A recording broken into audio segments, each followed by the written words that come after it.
우리는 살다 보면 나의 힘과 지혜가 얼마나 이렇게 부족한가, 너무 턱없이 부족하다. 나는 왜 이 정도밖에 되지 않을까? 그런 순간을 마주하죠. 그러니까 우리가 아무리 계획을 잘 하여도 그 계획이 틀어질 때 우리는 실망하지 않고 싶어도 우리는 실망할 때가 종종 있습니다. 직장의 어려운 문제들 앞에 처해 있거나 또 해결되지 않은 가정의 갈등 앞에서 무력해지는 우리 자신의 모습들, 그리고 도무지 변할 것 같지 않은 내가 변하기 원하는 나의 연약함이 있잖아요. 그런 연약함이 여전히 변하지 않는 모습들을 내 안에서 나타날 때 우리는 정말 다른 사람에게 말은 하지 않아도 내 자신은 잘 알죠. 얼마나 쉽게 좌절하고 무력감에 쉽게 빠지는 것을 발견하게 됩니다. 그래서 우리는 더 많은 그런 경험을 할 때 더 많은 능력, 그리고 더 많은 내가 부족한 무엇 자격이 있다면 그 자격을 채우기 위해서 얻기 위해서 애를 씁니다. 그리고 내 정신력이 약한가? 그러면 더 강한 의지와 정신력을 키우려고 애를 쓰지요. 그런데 오늘 사도 바울 우리에게 전혀 다른 관점을 오늘 말씀 가운데서 제시하고 있는 겁니다. 인류 역사상 가장 위대한 사역을 감당했다면 누구를 들 수 있을까요? 많은 사도들이 있지만 그 중에 바울을 결코 빼놓을 수 없을 겁니다. 바울이 그가 자신의 능력이 어디에서부터 비롯되었다고 오늘 우리가 읽은 고린도 후서 3장 5절에서 말하고 있습니까? 그가 어떻게 그의 사역을, 그런 놀라운 일들을 이룰 수 있었을까요? 그도 우리와 같이 좌절과 무력감을 느끼지 않았습니까? 종종? 그럼에도 불구하고 그가 어떻게 그 위대한 미션들을 이룰 수 있었을까요? 다시 한번 우리 고린도후서 3장 5절의 말씀을 바울의 심정을, 바울의 상황을 생각하며 한번 읽어보겠습니다. 시작. 우리가 무슨 일이든지 우리에게서 난 것 같이 스스로 만족할 것이 아니니 우리의 만족은 오직 하나님으로부터 나느니라. 이래서 이 고린도후서의 말씀이 단순한 편지가 아니요 하나님의 말씀이라고 우리는 믿을 수가 있습니다. 세상은 이런 고백을 합니까? 세상은 이런 고백을 하지 않죠. 세상은 스스로 추앙하며 왕이 되기 원하잖아요. 그런데 바울이 하나님의 미션을 하면 할수록 그런 미션 가운데 좌절하며 때론 넘어지며 때론 실망감에 빠질 때 그가 깨달은 것은 그가 똑똑해서가 아닙니다. 하나님께서 그가 이 모든 사역을 이루게끔 하나님께서 도와주셨고 그는 감히 이런 고백이 가능했던 겁니다. 우리가 무슨 일이든지 우리에게서 난 것 같이. 나 바울을 주목하지 마십시오. 나 바울을 위대하다 말하지 마십시오. 내가 한 것이 아니라 하나님이 하신 겁니다. 나의 만족은 내가 이 일을 잘해서 여러분들에게 칭찬받는 것으로부터 오는 것이 아니라 어제 하나님의 만족으로부터, 하나님의 기뻐하신 그 뜻을 이룬 것으로부터 옵니다. 그러므로 우리의 만족은 오직 하나님으로부터만 납니다. 오늘날 많은 사람들이 자신의 강점을 개발하는 데 열중이에요. 심지어 하나님을 예배하는 예배의 자리에도 있어야 되는 본인이 알면에도 불구하고 어쩔 수 없이 내 자신의 강점을 세상 가운데에서 내가 무력감을 느끼거나 내 자격이 부족하다고 느끼지 않기 위해서 세상 속에서 나의 강점을 만들기 위해 더욱 노력하며 달려나가는 또 교인들도 많이 있어요. 우리 청년들도 있어요. 그런 청년들도. 그리고 자신의 약점을 보완하려고 애를 씁니다. 그러나 성경이 말하는 능력의 원리는 세상과 완전히 정반대인 거예요. 성경은 우리의 강함이 아니라 우리의 약함을 이야기하고 있어요. 우리의 강함이 아니라 우리의 약함. 우리의 약함의 자리가 바로 하나님의 능력이 임하는 능력의 자리가 된다고 말합니다. 오늘 설교 제목과 같이요. 나의 약함의 자리가 하나님의 능력이 임하는 능력의 자리가 된다. 세상은 절대 이것을 깨달을 수 없잖아요.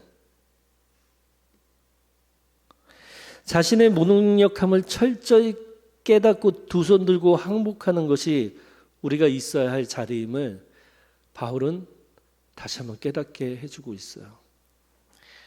목사님, 이런 말씀 수없이 들었는데요. 이거 모르는 기독교인이 어디 있습니까?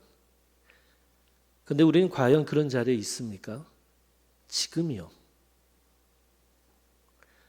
정말 나의 강함을 포기하고 오히려 나의 연약한 자리에 있기를 원하고 하나님의 능력이 임하는 자리에 나는 서 있습니까? 11월이 되면 많은 이야기를 들어요. 목사님, 저 너무 지쳤어요. 저 너무 힘듭니다. 저 더 이상 저에게서 능력이 없어요. 할 능력이 없어요. 힘이 없어요. 내려놓고 싶습니다. 우물쭈물하다가 얘기하면 틀림없이 11월 정도 되면 봉사의 자리에 내려놓겠다는 얘기를 많이 들어요. 오해하지 마십시오. 오늘 설교 말씀의 중심은 봉사의 자리 내려놓으면 안 된다가 주제가 아닙니다. 우리가 하는 하나님께 대한 봉사는 교회 안에서만 이루어지는 일이 아닙니다. 너희는 무슨 일을 하든지 하나님의 일을 하듯 하라. 우리가 하는 세상에서 우리가 담당하고 있는 직책, 가정주부에서부터 어머니, 아버지의 역할, 할아버지, 할머니의 역할, 또한 직장에서 내 직에 맞는 그 역할들. 모든 것들이 하나님을 위한 일입니다. 그 일이 되지 않을 때 그것은 자기 만족에 지나지 않게 되는 거죠. 오늘 말씀을 우리가 다시 한번 계속 강화하면서 들여다봅시다. 첫 번째, 능력의 자리로 나아가기 위한 첫 단계는 역설적이게도 나의 무능력을 인정하는 약함의 자리로 내려가는 것입니다. 쉬울까요? 우리 목회자부터 싫어하겠죠? 리더십을 어느 정도 가진 사람들은 누군가가 나에게 무능력하다고 이야기할 때, 능력이 부족하다고 이야기할 때, 그 직에 어울리지 않아라고 이야기할 때 어떤 반응을 보이기가 더 쉬울까요? 인정하기 쉬울까요? 아니면 나는 그렇지 않아라고 나의 강함을 더 드러내기 쉬울까요?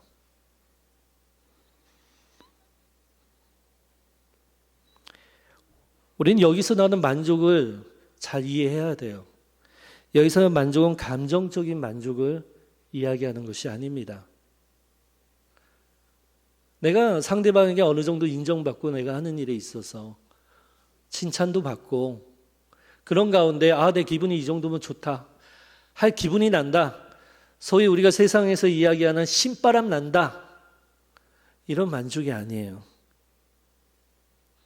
여기서 만족은 어떤 하나님의 일을 행하는 데 있어서 하나님으로부터 오는 자격과 유능함을 이야기해요. 하나님으로부터 오는 자격과 유능함. 바울은 지금 자신의 모든 사역에 대해 심지어 선한 일을 생각하는 것조차 그 능력과 자격이 자기 자신의 강함에서 이루어진 일이 결코 아니라고 이야기하는 겁니다. 자신의 강함이 도리어 하나님의 일을 방해하고 막을 수 있다는 것을 이 말씀 가운데 표현하고 있는 거예요. 이것은 거짓 겸손이 아니라 오직 성령의 빛 앞에서 자신의 실체를 정직하게 본 하나님 앞에 진정 서 있는 온유함이 무엇인지 아는 겸손함이 무엇인지 아는 자만이 깨달을 수 있는 진실입니다. 이것을 우리는 철저한 자기 부인이라고 합니다. 예전에는 이 가치가 굉장히 귀했어요. 근데 오늘날 우리가 이런 표현을 쓰고 있나요? 철저한 자기 부인. 나는 자기를 부인하고 있습니까? 나는 철저히 십자가 앞에 그 십자가를 지고 나의 강함을 내려놓고 약함의 자리에 서 있기를 원합니까? 우리는 내 경험으로, 내 지식으로, 내 열심으로, 내 이 정도 학식으로 이 정도는 할 수 있다고 생각하지 않습니까? 잘하고 있다고 생각하지 않습니까? 혹은 반대로 나는 배운 게 너무 없어서 이 정도밖에 능력이 되지 않아서 하나님의 일을 할 수 없을 정도로 나는 지금 형편없는 상태라서 라고 단정짓지 않습니까? 이 두 가지 태도 모두 능력의 근원을 나 자신에게 두는 교만입니다. 그리고 이것은 불신앙입니다. 두 가지 모습 다요. 서로 다르지 않습니다. 하나님 앞에서. 내 자신을 능력이 있다라고 하거나 오히려 나는 아무것도 없는 형편없는 사람이라고 생각하는 것, 두 가지 모두 하나님 앞에서는 교만이고 불신앙입니다. 예수님께서는 친히 말씀하셨습니다. 요한복음 15장 5절, 나는 포도나무요 너희는 가지라. 그가 내 안에 내가 그 안에 거하면 사람이 열매를 많이 맺나니 나를 떠나서는 너희가 anything, 어떠한 것도 무엇도 예외 없이 할 수 있다 없다? 할 수 없느니라. 능력의 근원이신 주님을 떠나서 우리의 모든 재능과 열심도 결국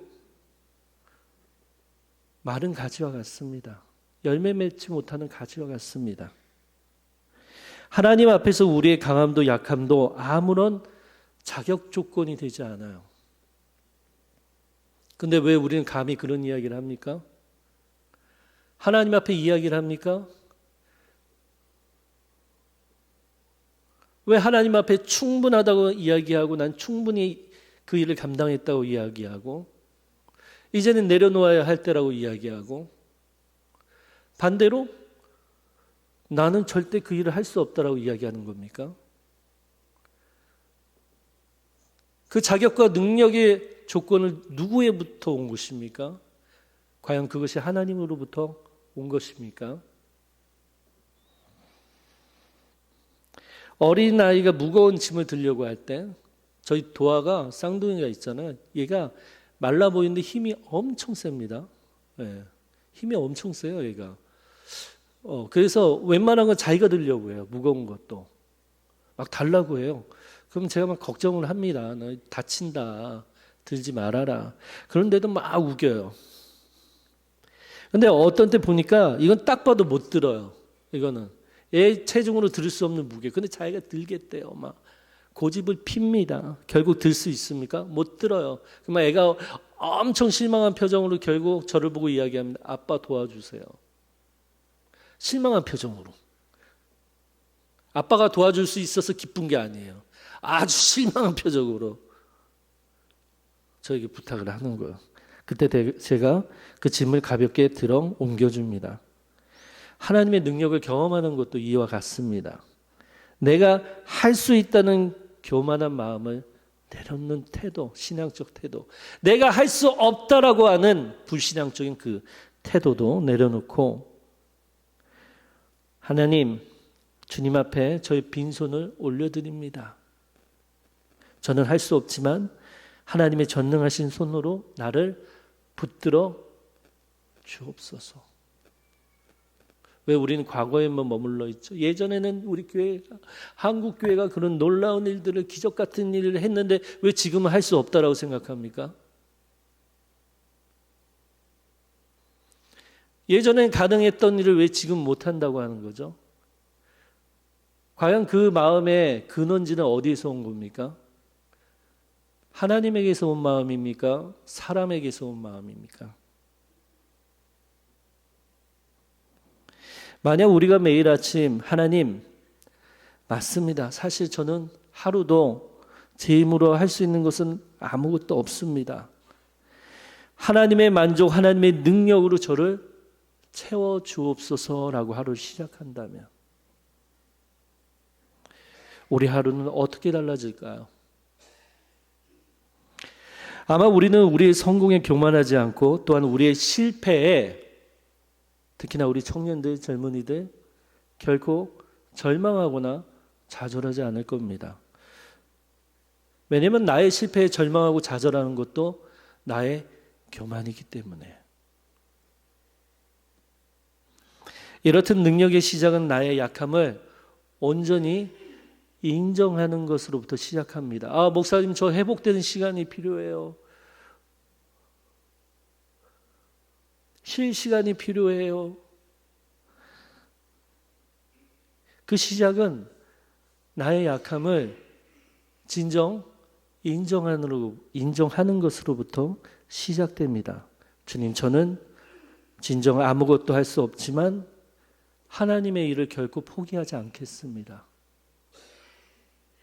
저는 지금 아무런 힘을, 주의 일을, 어떠한 일들 교회에서도 세상에서도 할 수 없는 상태지만 결코 하나님을 사랑하기 때문에 그 일을 포기하고 싶지 않아요. 그런데 저는 능력이 없어요. 주님, 도와주세요. 도와주세요. 도와주세요. 두 번째, 자신의 무능력을 인정하는 약함의 자리는 절망의 끝이 아니라 하나님의 능력이 시작되는 영광스러운 시작점입니다. 바울이 자신의 만족이 아니라고 고백한 뒤 뭐라고 고백합니까? 자신의 만족이 어디로부터 왔다라고 그 출처를 분명히 밝히고 있죠. 오늘 말씀의 하반절, 우리의 만족은, 저 따라해 보실까요? 우리의 만족은, 나의 만족은 오직 하나님으로부터 납니다. 아멘. 아멘. 이 바울의 고백이 우리의 고백이 되어야 되지 않겠습니까? 하나님으로부터 오는 이 만족은 6절에 보면 좀 더 그 의미가 분명히 드러나고 있어요. 6절에 보면 그가 또한 우리를 새 언약의 일꾼 되기에 만족하게 하셨으니, 이 만족이 어디에서부터 와요? 새 언약의 일꾼 되기에. 새 언약 가운데 역사하시면서 함께 하신 분이 누구시죠? 예수 그리스도께서 하나님의 우편에 가시고 승천하시고 성령님이 오셨죠. 하나님께서 주시는 능력은 우리를 죄와 사망의 율법에서 생명을 주는 성령의 일꾼으로, 어떤 일꾼으로? 성령의 일꾼으로 삼으시고 그 엄청난 사역을 감당하게 하신 능력입니다. 우리를 진짜 기쁘게 하는 것, 가슴 뛰게 하는 어떤 일일까요? 불가능한 도전이 성공되었을 때. 무한도전이라는 프로그램이 장수한 이유가 뭡니까? 너무나 우스꽝스러운 캐릭터들이잖아요. 나보다 못났다라고 하면서 보게 되잖아요. 하나같이 광대잖아요. 나보다 못났다. 그런데 못난 그들이 불가능한 것들을 해내었을 때 쾌감을 느끼잖아요. 오늘날 우리의 교회가, 우리의 성도들의 모임이, 우리의 믿음이 연약해져 있다면 우리가 다시 회복하며 강화되어질 수 있을까요? 어떻게? 주님이 우리에게 주신 사역은 사실 다 불가능한 사역이에요.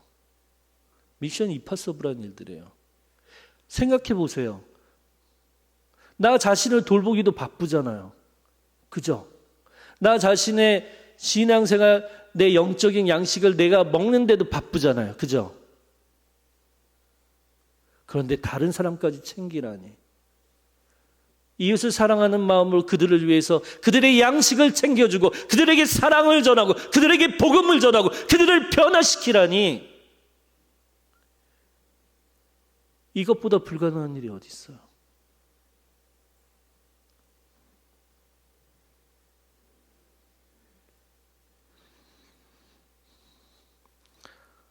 저는 예수님을 믿지 않는 사람들의 어떤 역사적 사건, 기적적인 일을 들었을 때 너무나 제 자신이 부끄러울 때가 많이 있습니다. 그리스도인임에도, 목사임에도 불구하고. 예를 들어서 파키스탄의 한 어린아이가 3,000명이나 되는 그 어린아이들을 노예와 같은 환경에서 일하는 그 환경에서 그 아이들을 구출하기 위해서 그 아이가 거기에 비밀스럽게 들어가서 그 아이들을 구출하는 일들을 해왔던 일들이 있습니다. 근데 그 어린아이가 14살에 불과한 아이가 3,000명에 가까운 어린이들을 구출했어요. 그 아이가 한 말이 있어요. 어린 아이들은 일하는 노동력이 아니라, 일하는 일꾼이 아니라 공부해야 할 때입니다라는 이야기를 했어요. 근데 그 아이가 14살에 갑작스럽게 총격으로 사망합니다. 죽습니다. 눈물이 났어요. 나는 왜 그리스도인일까? 나는 왜 목회자가 아니라 나는 왜 교회의 성도로서 부르심을 받았을까? 나는 교회에서 지금 무엇을 하고 있는 걸까? 내가 믿는 믿음이 도대체 무슨 변화를 주고 있는 걸까? 무슨 능력이 있는 걸까? 너무나 자기 만족감에 빠져서 너무 그 안에서 우물한 개구리와 같이 있는 게 아닐까? 고통스러울 때가 너무나 많아요. 여러분들은 그렇지 않습니까? 그렇지 않으세요? 내가 믿는 믿음이 어떤 생명을 잉태하고 이 생명이 또 어떤 생명을 낳고 그런 일을 나는 하고 있습니까? 그리고 내가 그 일을 하고 있다라고 진정 체험되어지고 느껴지세요? 우리가 하는 일들은 그러한 일들입니다. 파키스탄의 그 어린아이와 같은 일이 우리가 하는 일이어야 됩니다.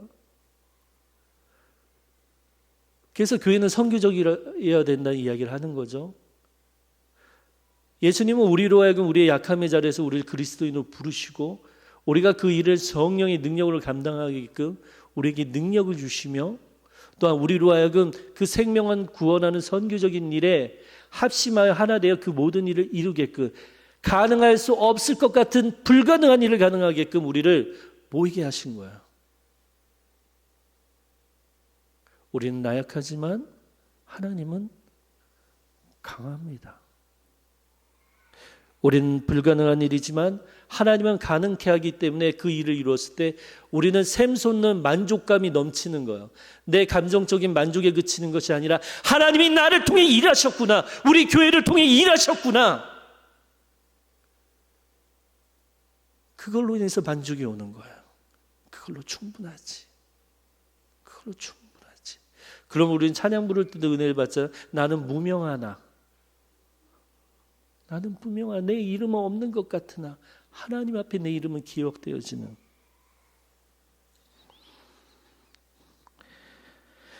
선지자 스가랴는 이런 말씀을 했습니다. 그가 내게 대답하여 이르되 여호와께서 스룹바벨에게 하신 말씀이 이러하니라. 만군의 여호와께서 말씀하시되 이는 힘으로 되지 아니하며, 스가랴 4장 6절, 이는 힘으로 되지 아니하며 능력으로 되지 아니하고 오직 나의 영으로 되느니라. 성령 충만함을 구하십시오. 성령님의 도움을 구하십시오. 성령님 나를 도와주세요. 나를 변화시켜 주세요. 제 메마른 가지와 같은 나의 영적인 상태를 돌보아 주세요. 불쌍하지 않습니까? 너무나 지치고 너무나 힘들어서 이제는 교회 일도 즐겁지 않고 너무나 힘이 듭니다. 주님 도와주세요. 성령님 가르쳐 주세요. 주의 일이 무엇인지. 주의 일이 어떻게 나의 만족으로 도는 것이 아니라 하나님의 만족으로 기쁘게 일을 감당할 수 있는지, 우리가 어떻게 하나 교회를 이루어 이 일을 감당할 수 있을지 성령이 충만히 임재해 주시고 저에게만 임재해 주지 마시고 우리 목사님들에게, 우리 성도님들에게, 우리 장로님들에게 충만히 임하고 임하여 주셔서 우리를 세상을 변화시키는, 세상의 불쌍한 이들을 구원하는 그 일에, 그 영혼들을 구출하는 그 일에 조금이라도 보탬이 될 수 있도록 저를 사용하여 주소서. 지금은 자기 자신의 상태를, 우리 자신의 상태를 들여다봅시다. 나는 하나님께 저를 써주십시오라고 지금 고백하고 있습니까? 아니면 하나님 이제 그만이요라고 이야기하고 있습니까?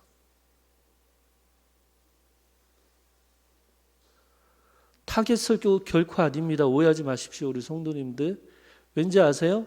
오늘 제가 말씀 전하는 거는 이미 한 주일 전에 붙여져 있던 성경 암송 반에서 하는 구절이에요.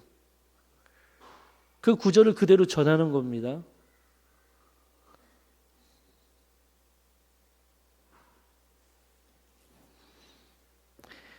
우리에게 복음이란 것은, 우리에게 진짜 살아있는 복음이란 것은 하나님은 우리의 자격이나 조건을 보시고 우리를 부르신 것이 아니라는 것에서부터 시작됩니다. 오히려 자격 없는 우리를 부르셔서 당신의 능력으로 자격을 주시고 당신의 능력으로 일하게 하시는 겁니다. 목사가 아니면 주일 못합니까? 장로가 아니면 주일 못해요? 안수 집사가 아니면 못합니까? 권사가 아니면 못합니까? 아니요. 아닙니다. 우리는 하나님의 능력이 온전히 드러나는 통로로 사용이 되어지게끔 우리 자신을 성도로서 순전히 드려야 되는 거예요. 제가 얼마 전에 한번 수전을 한번 교체한 일이 있어요. 스스로 제 아내가 저를 좀 자극했어요. 당신은 전구 하나 못 가지지 않냐고 남자가 돼서 제 자존심을 좀 건드렸어요. 그래서 제가 전구도 갈기 시작했고요. 수전도 갈기 시작했어요. 수전을 갈아보니까 그 통로 수전의 관을 딱 열어보니까 안이 꽤 지저분하더라고요. 청소가 좀 필요하더라고요. 청소가 필요하더라고요. 수전도 청소하지 않으면 지저분하더라고요. 내 수전의 그 관 안은 보면 뚫려 있습니까? 막혀 있습니까? 교체는 안 해봤어도 관이 어떤지는 아시잖아요. 너무 충격받았나요? 지금 말씀 들으면서. 표정들이. 관이 뚫려 있죠. 왜 뚫려 있어요? 물이 흘러가야 되니까 그래요. 막혀 있으면 안 되는 거야. 관리 안 하면 안 되는 거야. 너무 많은 머리카락이 거기에 뭉쳐 있거나 오물이 뭉쳐 있거나 그것이 뚫려 있지 않고 막혀 있지 않으면 청소해야 돼요. 사용하지 말아야지가 아니라 먼저 청소하는 거예요. 깨끗이. 그 물이 흐르게끔. 생수가 성령의 강이 내 안에 흐를 수 있도록 청소하는 거예요. 그 관을 그리고 열심히 청소해 봐요. 관은 관일 뿐이에요. 그 관이 넓다고 좁다고 재질이 좋다고 물이 막 극적으로 기적적으로 막 콸콸콸콸 쏟아집니까? 안 그래요. 그것은 어디에서부터 시작되는 거예요? 수원지에 따라 틀려지는 거예요. 우리의 성령의 수원지 근원지는 어디에 있습니까? 하나님께 있는 거예요. 우리는 그분의 간일 뿐이에요. 근원지는 하나님이신 거예요. 하나님이 내 안에 흘러가게끔 강하게 역사하시도록 성령의 생수가 흐르도록 내 자신의 관을 돌보는 것은 내 책임인 거예요. 나의 역할인 겁니다. 어떻게 하면 능력의 근원이신 하나님께 우리가 더 잘 연결될 수 있습니까? 관을 청소해야죠. 깨끗이 해야죠. 어떻게? 깨달아야죠. 깨달음부터 끝나지 않죠. 결단해야죠. 변화돼야죠. 그러려면 어떻게 해요? 충격받아야죠. 충격받아야 되는 거예요. 사람은 변하지 않아요. 도무지. 사람이 얼마나 안 믿으면 우리가 간혹 이제 예수 그리스도 믿으면 그런 걸 막 자랑으로 이야기하는 분들이 있어요. 하나님이 기적적으로 나를 체험시킨 일들을 자랑같이 이야기하는 분들이 있어요. 예를 들어서 나의 병을 고쳤다거나 아니면 내가 정말 힘든 상황이 있었는데 하나님이 나를 일으켜 세워주는 그 능력을 내가 체험했거나 아니에요. 얼마나 내 간을 청소하지 않고 내가 하나님을 알지 못했으면 얼마나 하나님을 순종하며 따르지 않았으면 하나님이 깨워주시는 걸 강하게 역사하셔서 하나님이 나 살아있다? 나 없지 않아? 내가 너와 함께하고 있어. 쇼크를 주는 거야. 충격을 주는 거야. 그 다음에 하나님은 그런 놀라운 초자연적인 일들을 그렇게 많이 일으키실 필요가 없어요. 왜냐? 이미 보이셨기 때문에. 그 다음에 믿음이 따라가야 되는 거예요. 하나님에 대한. 하지만 우리는 여전히 연약한 모습에 있을 때 어떠합니까? 여전히 하나님이 충격을 주지 않으면 일하지 않으려고 해요. 이게 나쁜 습관인 거예요. 하나님이 나를 정신 차리게끔 따끔히 할 때, 제가 참 어렸을 때 오락을 좋아했습니다. 오락실에서 살았어요. 제가 초등학교 때. 그런데 한번 고백하건대 주일날 예배를 빠지고 예배 시간인데 가야 되는데 오락이 너무 재밌으니까 주머니에 동전이 있으니까 동전에 주머니에 돈을 넣고 게임을 더 했어요. 예배 시간이었어요. 뒤통수를 얼마나 세게 맞았는지 눈이 튀어나온 줄 알았어. 두 개가 자빠졌어요. 의자에서 게임하다가 야야야 하면서 막 그 스틱 두 개로 하는 거였거든요. 이게 두 개로 하는 거. 자빠졌어요. 크게. 뒤돌아봤더니 저희 아버지셨어요. 한마디도 못했어요. 내가 잘못한 거 알고 있었거든요. 그러면서도 충격받을 때까지 기다려서는 안 되는 거예요. 하나님이 나를 때려주세요 때까지 기다리면 안 되는 거예요. 지금이에요. Right now. 하나님 우리의 연약함과 우리의 부족함을 채우시기에 전혀 부족하지 않으신 강하신 능력 있으신 전능하신 우리의 아버지 되시고 아버지 되실 뿐만 아니라 우리를 위해서 중보하며 기도하시는 아들이신 예수 그리스도이시며 우리와 영원히 동행하시는 성령님으로 역사하고 계세요. 제가 왜 오늘 이렇게까지 할까요? 이럴 계획 없었어요. 저도. 설교를 전하는 자나 듣는 자 우리는 기억해야 합니다. 하나님이 우리에게 지금 무엇을 말씀하시는지,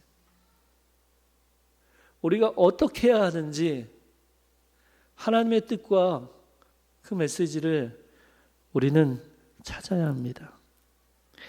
오늘 말씀의 핵심은 이것입니다. 같이 한번 읽어볼까요? 하나님의 능력은 나의 강함이 아니라. 한번 띄워주세요. 같이 읽어봅니다. 시작. 하나님의 능력은 나의 강함이 아니라 나의 약함을 통해 역사한다.